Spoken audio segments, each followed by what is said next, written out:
Həmçinin bir dua da vardır ki, bunu alimlərə məsləhət görürlər, gecənin son 1/3-də oxumaq.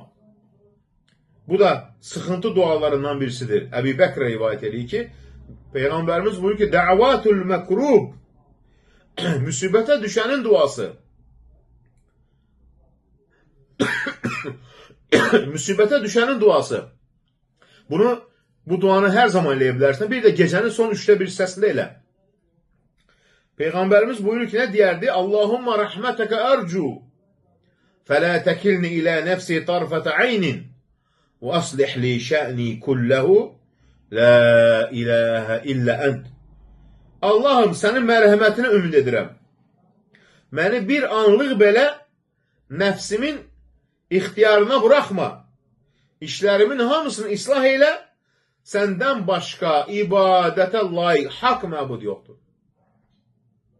İbn Teymiyyə digərləri buyurur ki, kim sübh çağında bu duanı edərsə, Allah onun bütün sıxıntılarını aradan qaldırar.